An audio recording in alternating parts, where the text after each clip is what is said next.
Changosara muZimbabwe kudhakwa nekuti kumachechi kwacho ukaenda unogona kutopiwa stress wakunzwa mufundisi wako kana kuti muprofita wenyu wekumasowe, nekuti vanhu vanoenda kumachechi akasiyana vakutoparidza vachikuudzai kudzidzisai zveZanu PF nekuti ivo vane zvavanenge vachiwana kubva muZanu PF. Hatichanyatsokunzwisisa kuti kuchiri nemuprofita wechokwadi here kana kuti kwangosara zvimaprofita zvenhema nekuti tiri kuona panapa Bulawayo Best Prophet Ian Ndlovu, leader of the Divine Baptist Ministries, has publicly praised the controversial Business Week Neo Chivayo after receiving a high-value gift from his, describing the gesture as an act of God and a signal of a new chapter in his ministry's mission.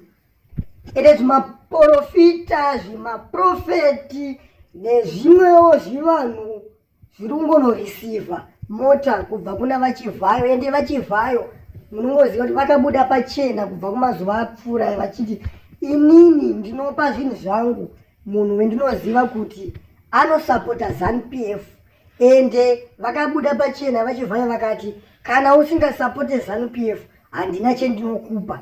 Asi mukada kutarisa kuti vanhu vacho vari kupiwa zvinhu navaChivayo vari kupa vanhu vakaita sei, vaChivayo havasi kungopawo munhuwo zvake, vari kupa kubva kune munhu anosapota Zanu PF ende munhu wavanoziva kuti anocherwa nevanhu vakawanda. Ndosvika muri kuona kuti ari kunyanyopa vanhu vakaita semaartisti. Ukada kutarisa maartisti aakapa kubva kunana Fandani vaakapa, vana Fandani vanhu vekuti vanocherwa nemageto youth akawanda. Ipapa tiri kuona apa vaIan Ndlovu kuti achivatenda nemabasa avo hanzi avari kubata, asi tikada kutsvaga kuti mabasa avari kubata ndeapi. vaIan Ndlovu vanenge vari mumwe wevanhu vekuti vanenge vachitaura zvakanaka pamusoro peZanu PF kuchechi kwavo, ende vanenge vachikurudzira vanhu kuti vavhotere Zanu PF. Asi kumashure uko tinoona vaIan Ndlovu vaitombova mumwe wevanhu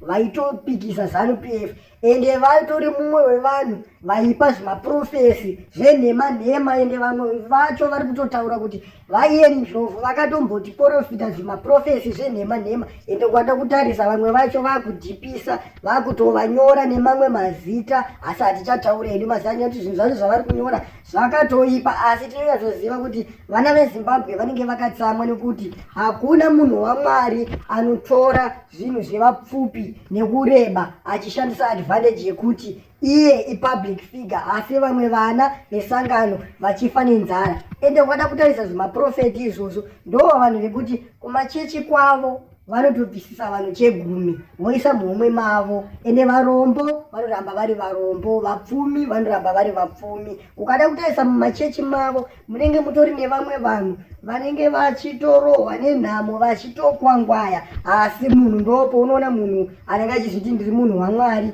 achisimbirira kuita zvinhu zveZanu PF, zvinhu zvemusangano. Hatichazive kuti kumachechi kwacho chechi yechokwadi ndeipi, ende zvimachechi zvangosara ndechekuti zvimachechi zvenyu hatichauye takutongodzidzira kunamatira mudzimba, nekuti tiri kuita kunge tiri pamusangano pese petiri kuenda. Zanu PF yacho ikada kuilonjewo zvinhu zvenyika inotanga kuisa zvimarigalia, yakutoisa zita reZanu PF, zita ravaMunangagwa pamusoro. Ukadege ndiendewo kuchechi ndinobvisawo stress ndimbonamatawo Mwari, ukasvika kuchechi ikoko unosvikawo pasta vako vakapfekwa naMunangagwa vachitaurawo zvakanaka pamusoro paMunangagwa, vachipa zvimaprofesi zvenhema, ende nevanhu vemuZimbabwe havadi kudzidzawo.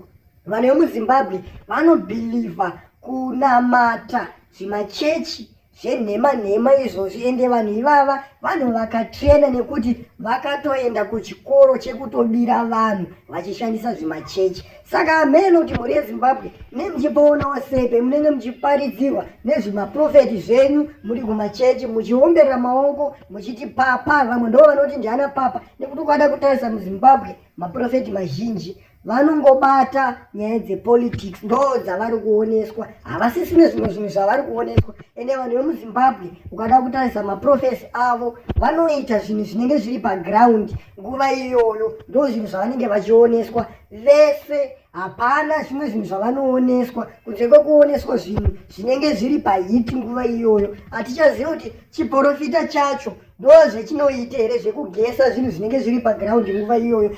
Zvakangofanana ukada kutarisa tikasvika nguva yemaelections vanotanga kutooneswa kuti pati yakati ndo yahwina, ndo zvinhu zvavanenge vachioneswa. Hatichazive kuti chiprofita chacho ndo zvechinoona here. Ende vanhu vangani vari kutambura munyika vanoda kutorapwa, vada kunamatirwa zvirwere zvavanazvo. Ende vanhu vangani vane mhepo dziri kuvatera, vanhu vangani vane madhimoni. Asi tiri kuona kuti maprofita emuzimbabwe akutoprofita zvepolitics.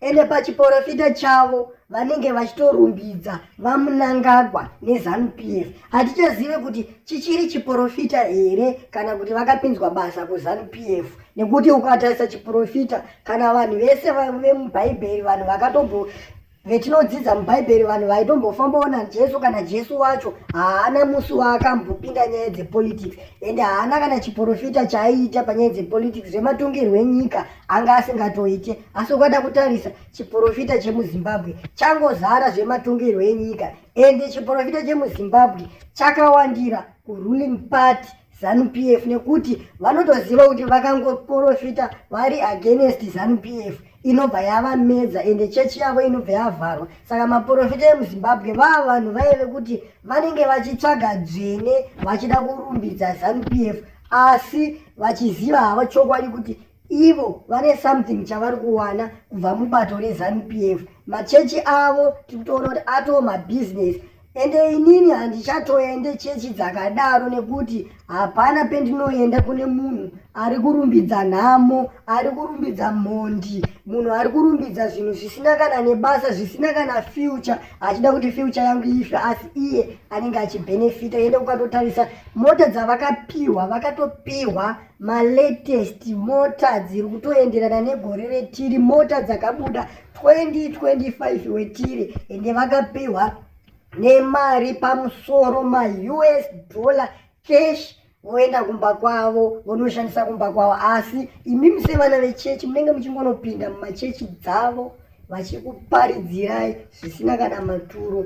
Amene kuti muri kuzoona sei zviri kutaurwawo nemaprofetsi enyu, kuti munowirirana nazvo here kana kuti hamuwirirani nazvo. Ndine nhamba dzindichaisa pasi pesikrini apo, mutaurawo zvemuri kufunga panyaya yemaprofeti enyu, nekuti tinotonyatsoziva kuti muzimbabwe vanhu munotoenda kumachechi, asi kunyanya vanhukadzi ndo vanhu vanonyanyoshandiswa kumachechi, ndo vanhu vanonyanyobhilivha, nekuti vanhu vechirume chaivo vakatoparidzirwa perengende dzakadaro dzeZANU-PF. Vanhu vechirume tinovaziva kuti ndo vanhu vari fast pakujamuka, asi vanhu vechikadzi vanhu vaya vekuti vanobhilivha mune zvese. Amene kuti muri kuona sei?